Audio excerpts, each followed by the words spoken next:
नमस्कार और जुले सभी को। आज लद्दाख से एक बहुत बड़ी खबर है। यहाँ शहीद स्मारक स्थल यानी कि मार्टिर्स पार्क में एक बहुत बड़ा सर्वधर्म प्रार्थना सभा हुई आज, जिसमें हजारों लोग शामिल हुए।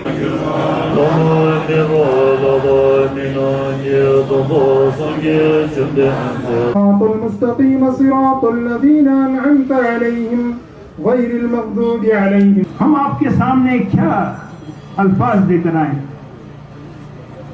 शुक्रगुजारी का। व्याप्तं येन चराचरं तत्पदं दर्शितं ये। और उसके बाद हम 15 लोग अनशन पर हैं, जो आमरण अनशन की कड़ी है, जिसमें कि इस बार हम 5 हफ्ते यानी कि 35 दिन अनशन पर रहेंगे या मरेंगे, जो भी पहले हो। आपको याद होगा कि पिछले साल इसी वक्त सितंबर के महीने में हम लद्दाख से पैदल चल पड़े थे दिल्ली राजधानी तक अपनी व्यथा सुनाने के लिए।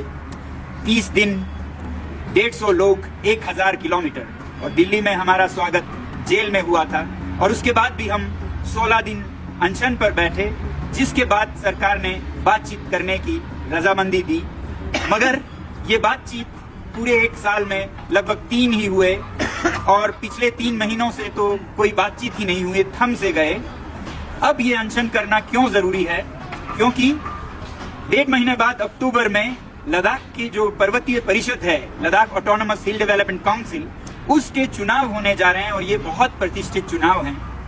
पिछले बार 2020 में जब यही चुनाव हुए थे, तब सत्ताधारी पार्टी बीजेपी ने लद्दाख के लोगों के साथ एक बहुत बड़ा वादा किया था, जिसमें पहला बिंदु था कि लद्दाख को 6वें शेड्यूल में संरक्षित किया जाएगा। लद्दाख की प्रकृति, लद्दाख की संस्कृति और लद्दाख की लोकतंत्र को।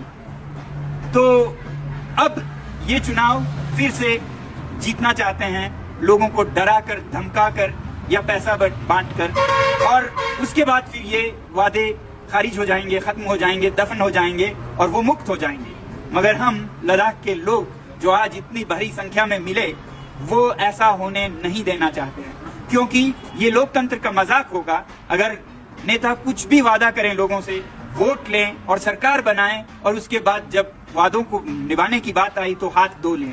ऐसा तो सौदों में भी नहीं होता है। कोई दुकानदार सामान दे और आप पैसा न दें तो जेल जाते हैं। कोई बैंक चेक दे और वो चेक बाउंस हो जाए तो आप जेल जाते हैं।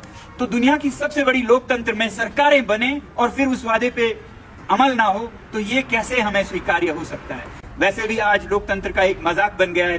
देश भर में आंदोलन चल रहे हैं, वोटों के साथ क्या हो रहा है। तो लद्दाख से हम संदेश देना चाहते हैं कि नेता जो वादा करें वो पूरा करें, और इसी के लिए आज से हम यहाँ पर जो 15 लोग अनशन पर हैं, उनमें 7 तो भारतीय सेना के भूतपूर्व सैनिक हैं, 3 महिलाएं हैं। ऐसे ही आने वाले दिनों में सैकड़ों लोग हमारे साथ अनशन में जुड़ने वाले हैं।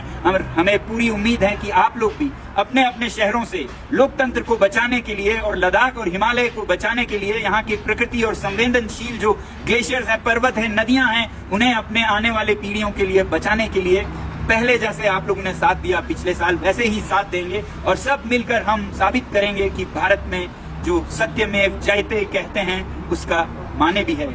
तो फिर से कहेंगे, सत्यमेव जयते और जय।